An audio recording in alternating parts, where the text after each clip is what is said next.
നമസ്കാരം. ഇന്നിവിടെ ഒരു കൺവെൻഷൻ ഹിന്ദു ഐക്യവേദി സംഘടിപ്പിച്ചിരിക്കുന്നതിന്റെ സാഹചര്യം എന്താണ് എന്ന് ഇതിനകം തന്നെ നമ്മൾ മനസ്സിലാക്കിയിട്ടുണ്ടാകും. മുഴുവൻ ഭാരതത്തെ സംബന്ധിച്ചിടത്തോളം വളരെ ഗൗരവമായി ചർച്ച ചെയ്തുകൊണ്ടിരിക്കുന്ന ഒരു വിഷയം, അത് നമ്മുടെ ഈ കൊച്ചു കേരളത്തിലും എത്ര കണ്ട് ഭീഭത്സമായ രീതിയിലാണ് ബാധിച്ചിരിക്കുന്നത് എന്നതിനെ സംബന്ധിച്ച് ഇക്കാലയളവിൽ വളരെ വലിയ തോതിൽ ചർച്ച ചെയ്യപ്പെടുന്ന ഈ സന്ദർഭത്തിലാണ് ഹിന്ദു ഐക്യവേദി ഇതുപോലൊരു ജനകീയ കൺവെൻഷൻ സമൂഹത്തിലെ വിവിധ വിഭാഗങ്ങളെ പ്രതിനിധീകരിച്ചുകൊണ്ട് നടത്തുന്നത്. സ്വതന്ത്ര ഭാരതം കണ്ട ഏറ്റവും വലിയൊരു കിരാത നിയമം എന്ന് പറയാവുന്ന ഒരു നിയമം, അതാണ് 1954 നെഹ്റു രൂപം കൊടുത്ത് 1995 അതിന്റെ ഭേദഗതിയോടുകൂടി വീണ്ടും അതിന് കുറെ കൂടി ദംഷ്ട്രങ്ങൾ, വിഷലിപ്തമായ ദംഷ്ട്രങ്ങൾ നൽകിക്കൊണ്ട് 2013 അത് കുറെ കൂടി ശക്തമാക്കിക്കൊണ്ട് വീര്യം കൂട്ടിക്കൊണ്ടുള്ള ഒരു നിയമമാക്കി. ആ നിയമം ഇന്ന് നമ്മുടെ മുഴുവൻ ഭാരതത്തിലും അങ്ങേയറ്റം ആശങ്കയുണ്ടാക്കുന്ന തരത്തിൽ പ്രവർത്തിച്ചുകൊണ്ടിരിക്കുന്ന ഒരു സാഹചര്യം. ആ നിയമത്തെ ഭേദഗതി ചെയ്യാൻ ഉദ്ദേശിച്ചുകൊണ്ട് കേന്ദ്ര സർക്കാർ ഒരു ബില്ല് അവതരിപ്പിച്ചു, വഖഫ് ആക്ട് 2024 എന്ന പേരിലാണ്. ആ ബില്ലിനെ സംബന്ധിച്ചുള്ള ചർച്ചകളാണ് ഇന്ന് കേരളത്തിലും മുഴുവൻ ഭാരതത്തിലും നടക്കുന്നത്. ആ ബില്ലിനെ സംബന്ധിച്ച് ജനങ്ങളുടെ അഭിപ്രായം രൂപീകരിക്കാനും അത് വീണ്ടും സമഗ്രമായ രീതിയിലുള്ള ഒരു ബില്ലാക്കി മാറ്റി പാർലമെന്റിൽ അവതരിപ്പിച്ച് പാസാക്കാനും വേണ്ടി ഒരു JPC രൂപീകരിച്ചു. ആ JPCയുടെ പ്രവർത്തനവും നടന്നുകൊണ്ടിരിക്കുകയാണ്. ആക്ട് എന്താണ് എന്ന് നമ്മൾ മനസ്സിലാക്കിയിട്ടുള്ളത് വഖഫ് ആക്ടാണ്, വഖഫ് നിയമമാണ്. അത് നിയമം എന്ന ഭാഷയിൽ മാത്രം പറഞ്ഞാൽ പോരാ, അത് കരിനിയമം എന്ന ഭാഷയിൽ തന്നെ ഉപയോഗിക്കണം. കാരണം നമ്മുടെ ഇന്ത്യൻ ഭരണഘടനയ്ക്കും മേലെ പ്രവർത്തിക്കുന്ന ഒരു ആക്ട് ഏതാണ് എന്ന് ചോദിച്ചാൽ നിസ്സംശയം നമുക്ക് പറയാൻ കഴിയുന്ന ഒരു ആക്ട് നിലവിൽ 1995 ഭേദഗതിയോടുകൂടി ഇപ്പൊ നിലവിൽ നിൽക്കുന്ന 2013 ഭേദഗതിയോടുകൂടി ഇപ്പൊ നിലവിലുള്ള വഖഫ് ആക്ട് തന്നെയാണ്. യഥാർത്ഥത്തിൽ നമ്മുടെ രാജ്യത്തെ കൊള്ളയടിക്കാൻ വേണ്ടിയിട്ടുള്ള ഒരു കൊള്ള സംഘത്തെ പോലെ വഖഫ് ബോർഡിന് പ്രവർത്തിക്കാൻ വേണ്ട എല്ലാവിധ സാഹചര്യവും ഒത്താശയും ചെയ്തു കൊടുത്തുകൊണ്ട് നിലനിൽക്കുന്ന ഒരു കരിനിയമം. ആ കരിനിയമം നമ്മുടെ രാജ്യത്തിന്റെ സ്വതന്ത്ര പരമാധികാരത്തെ പോലും ചോദ്യം ചെയ്യുകയാണ്. ഇന്ത്യൻ പാർലമെന്റ് പോലും വഖഫ് ബോർഡിന്റെ കീഴിലാണ് എന്ന് പ്രഖ്യാപിക്കാൻ കഴിയുന്ന തരത്തിലുള്ള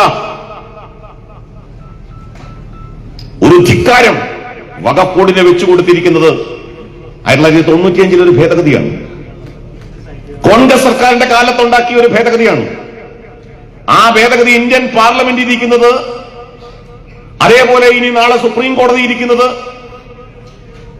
ഈ രാജ്യത്തിന്റെ അഭിമാന സ്തംഭങ്ങളായിട്ടുള്ള പലതും നിലകൊള്ളുന്നതൊക്കെ വഖഫിന്റെ കീഴിലാണ് എന്ന് പറയാൻ കഴിയുന്ന സാഹചര്യം, അതിന്റെ തെളിവുകൾ നമ്മുടെ മുമ്പിലുണ്ട്. കർണാടകയിൽ 53 ചരിത്ര സ്മാരകങ്ങൾ വഖഫിന്റേതാണെന്ന് അവകാശം ഉന്നയിച്ചിരിക്കുന്നു. വിജയപുരയിൽ 1500 ഏക്കർ ഭൂമി വഖഫിന്റേതാണെന്ന് പറയുന്നു. തമിഴ്നാട്ടിൽ ഒരു ഗ്രാമവും 1500 വർഷം പഴക്കമുള്ള ഒരു ക്ഷേത്രവും വഖഫിന്റേതാണെന്ന് പറയുന്നു. ഇന്ന് കൊച്ചു കേരളത്തിൽ 600-ലേറെ കുടുംബങ്ങൾ താമസിക്കുന്ന മുനമ്പത്തിലെ 400 ഏക്കറോളം ഭൂമി വഖഫിന്റേതാണെന്ന് അവകാശവാദവുമായിട്ട് വരികയാണ്. ഇങ്ങനെയുള്ള അവകാശവാദങ്ങൾ മുഴുവൻ ഉന്നയിക്കാൻ വഖഫ് ബോർഡിനെ പ്രാപ്തമാക്കുന്നത്, ധിക്കാരം നൽകുന്നത്, ധാർഷ്ട്യം നൽകുന്നത് നിലവിലുള്ള വഖഫ് നിയമമാണ്. ആ വഖഫ് നിയമത്തിന് ഭേദഗതി ചെയ്യണമെന്ന ആവശ്യത്തിനെതിരായി കേരളത്തിലെ നിയമസഭ 2 കൂട്ടരും കൈകോർത്ത് പിടിച്ചുകൊണ്ട് നിയമസഭ ഒരു പ്രമേയം പാസാക്കി. വഖഫ് നിയമ ഭേദഗതിക്കെതിരായ ഏകകണ്ഠമായ പ്രമേയം. കേരള നിയമസഭയ്ക്ക് അങ്ങനെയുള്ള ചില കറുത്ത ഏടുകളുണ്ട്. കേരള നിയമസഭയ്ക്ക് അത്തരം ചില കറുത്ത ഏടുകൾ. അതിലൊന്നാണ് ഭീകരവാദ കേസിൽ അറസ്റ്റ് ചെയ്യപ്പെട്ട് ജയിലിലടയ്ക്കപ്പെട്ട മദനിക്ക് വേണ്ടി ഏകകണ്ഠമായ പ്രമേയം പാസാക്കിയത്. അതിലൊന്നാണ് ഈ നമ്മുടെ ഇന്ത്യയുടെ അയൽ രാജ്യമായിട്ടുള്ള അഫ്ഗാനിസ്ഥാനിൽ നിന്നും ബംഗ്ലാദേശിൽ നിന്നും പാകിസ്ഥാനിൽ നിന്നും അടിച്ചോടിക്കപ്പെട്ട അഭയാർത്ഥികൾക്ക് പൗരത്വം നൽകാനുള്ള സർക്കാരിന്റെ കേന്ദ്ര സർക്കാരിന്റെ നിയമത്തിനെതിരായി നിയമസഭ പാസാക്കിയ ഏകകണ്ഠമായ പ്രമേയം, അതും കേരള ചരിത്രത്തിലെ നിയമസഭാ ചരിത്രത്തിലെ ഒരു കറുത്ത ഏടായി നിലനിൽക്കുകയാണ്. അതിന്റെ കൂട്ടത്തിൽ ഒരു കറുത്ത ഏടാണ് ഇപ്പോ ഈ വഖഫ് നിയമത്തെ, നിലവിലുള്ള വഖഫ് നിയമത്തെ ഭേദഗതി ചെയ്യുന്നതിന് എതിരായിട്ട് നിയമസഭ പാസാക്കിയിട്ടുള്ള ഏകകണ്ഠമായ പ്രമേയം. ഇതെല്ലാം ആരെ പ്രീണിപ്പിക്കാനാണ്? ആർക്കു വേണ്ടിയാണ്? ഇതെല്ലാം നമ്മുടെ രാജ്യത്തെ സംഘടിതമായ ഒരു വിഭാഗത്തിന്റെ വോട്ട് ബാങ്ക് ലക്ഷ്യം വെച്ചുകൊണ്ട് നടത്തുന്ന പ്രീണന രാഷ്ട്രീയമാണ്. പ്രീണന രാഷ്ട്രീയം, ഭരണഘടനയ്ക്കും മേലെ അധികാരം നൽകിക്കൊണ്ടുള്ള ഒരു സ്ഥാപനം. മുനമ്പത്തെ ജനങ്ങളിപ്പോ സമരവിധിയിലാണ്. അവിടെ ക്രിസ്ത്യാനികളുണ്ട്, ഹിന്ദുക്കളുണ്ട്, അവരെല്ലാവരുടെയും 600-ഓളം വീടുകളെ മുഴുവൻ വഴിയാധാരമാക്കുന്ന ഒരു നിയമം. ഞാൻ അതിന്റെ വിശദാംശങ്ങളിലേക്ക് ഇപ്പൊ കടക്കുന്നില്ല, അതിവിടെ സംസാരിക്കാൻ ആൾക്കാരുണ്ട്. പക്ഷെ ഒരു കാര്യം കൂടി പറഞ്ഞ് ഞാൻ അവസാനിപ്പിക്കാം, എന്റെ കടമയിലേക്ക് ഞാൻ കടക്കാം. നമ്മുടെ രാജ്യം വില കൊടുത്തിട്ടുള്ളത് ഈ പ്രീണന രാഷ്ട്രീയത്തിന് ആണ്. നമ്മുടെ രാജ്യം വെട്ടിമുറിക്കപ്പെട്ടത് ഈ പ്രീണന രാഷ്ട്രീയത്തിന്റെ ഫലമായിട്ടാണ്. ആ പ്രീണന രാഷ്ട്രീയം തുടങ്ങി വെച്ചതും അതിനെ രാജ്യത്തിന്റെ വിഭജനത്തിലേക്ക് നയിച്ചതിലും ഇന്ത്യൻ നാഷണൽ കോൺഗ്രസിന്റെ പങ്ക് തള്ളിക്കളയാൻ കഴിയില്ല. ഇന്ത്യൻ നാഷണൽ കോൺഗ്രസ് നടത്തിയ മുസ്ലിം പ്രീണനത്തിന്റെ പരിണത ഫലമാണ് 1947 നമ്മുടെ രാജ്യം വെട്ടിമുറിക്കപ്പെട്ടത്. ആ പ്രീണന രാഷ്ട്രീയത്തിന്റെ തുടർച്ചയാണ് സ്വതന്ത്ര ഭാരതത്തിലെ കോൺഗ്രസ് സർക്കാരുകൾ തുടർന്നു വന്നത്. ഒരു ഹിന്ദു കോഡ് ബില്ലുണ്ടാക്കാൻ ഒരു വിഷമവും കാണിക്കാത്ത കോൺഗ്രസ് മുസ്ലിം വ്യക്തി നിയമത്തിൽ തൊടാൻ ധൈര്യം കാണിച്ചില്ല. കാരണം മുസ്ലിം സമൂഹം സംഘടിതമാണ്, അവിടെ അവരുടെ നിയമത്തെ തൊടാൻ പാടില്ല. 543 നാട്ടുരാജ്യങ്ങളെ ലയിപ്പിക്കാൻ കോൺഗ്രസിന് വിഷമമില്ല. പക്ഷെ കാശ്മീരിന്റെ കാര്യത്തിൽ നെഹ്റുവിന് തടസ്സമായിരുന്നു. കാരണം കാശ്മീർ മുസ്ലിം ഭൂരിപക്ഷ പ്രദേശമാണ്. കാശ്മീരിൽ നിന്നും നമ്മുടെ തലവേദനയായിട്ട് മാറുക. എത്രയെത്ര പ്രീണന നിലപാടുകൾ, ആ പ്രീണന നിലപാടുകൾ സ്വതന്ത്ര ഭാരതത്തിൽ തുടർന്നു വന്നതിന്റെ ഏറ്റവും ഒടുവിലത്തെ ഇരകളാണ് നാം. വഖഫ് ആക്ടിലൂടെ കോൺഗ്രസ് പുലർത്തിയ ആ വിഭജന തന്ത്രത്തിന്റെ പരിണിത ഫലം.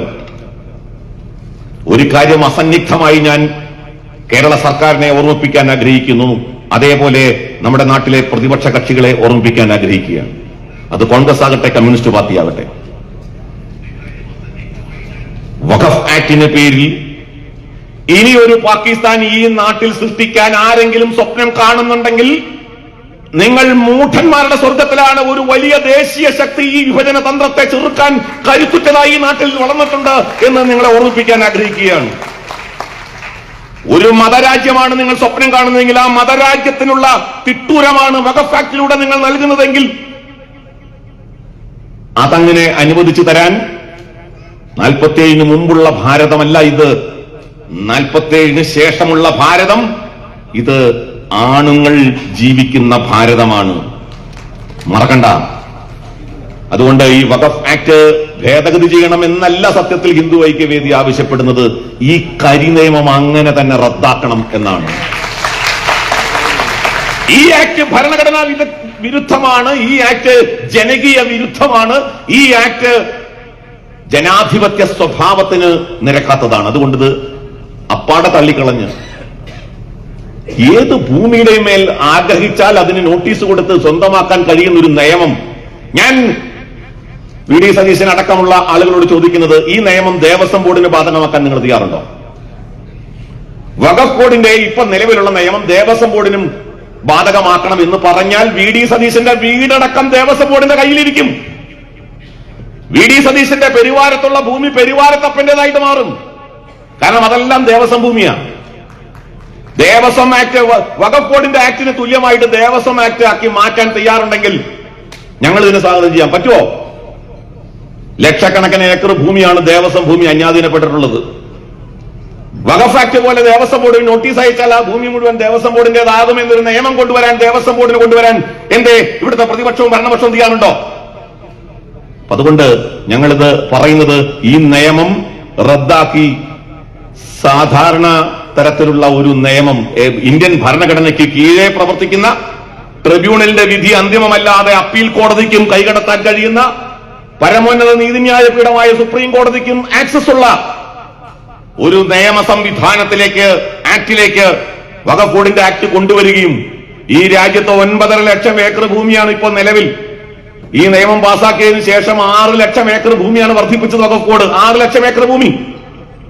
അതെല്ലാം ഇവിടെ പറയട്ടെ. ഞാൻ പറയുന്നത് ഈ ആക്ട് റദ്ദാക്കിക്കൊണ്ട് ഇതിന് ഒരു വലിയ ഇന്ത്യയുടെ ചരിത്രത്തില് ഇപ്പോ ഒരു അശനിവാദം പോലെ നമ്മുടെ എല്ലാം മേലെ നിൽക്കുന്ന ഈ ആക്ട് റദ്ദാക്കുക, പകരം സാധാരണ മറ്റ് സ്ഥാപനങ്ങൾക്കുള്ള പോലെ ഭരണഘടനയ്ക്ക് കീഴെ പ്രവർത്തിക്കുന്ന ഒരു ആക്ടായിട്ട് ഇത് മാറണം.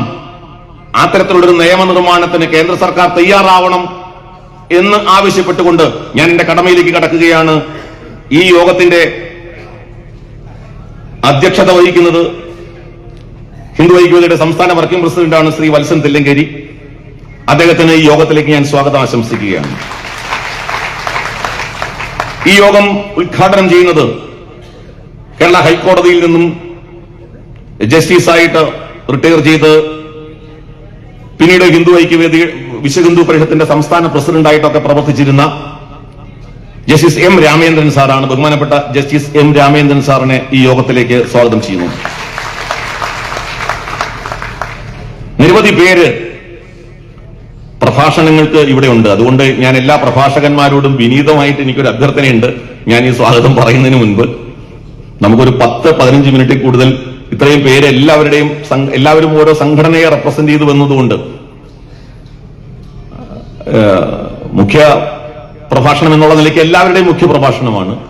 അപ്പോൾ പ്രഭാഷകന്മാര് ഒരു 15 മിനിറ്റിൽ കൂടുതൽ എടുക്കാതിരുന്നാൽ നമുക്ക് എല്ലാവർക്കും അവരുടെ അഭിപ്രായങ്ങൾ പറയാനുള്ള സ്വാതന്ത്ര്യം കിട്ടും. ഞാൻ എന്റെ ഒരു വിനീതമായ അഭ്യർത്ഥനയാണ്.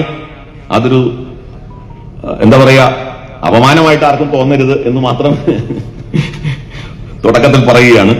നമ്മുടെ നിരവധി പ്രഭാഷകന്മാരുണ്ട്, അവരെല്ലാവരെയും ഞാൻ സ്വാഗതം ചെയ്യുകയാണ്. ശ്രീ കുമ്മനം രാജശേഖരൻ, മുൻ മിസോറാം ഗവർണർ.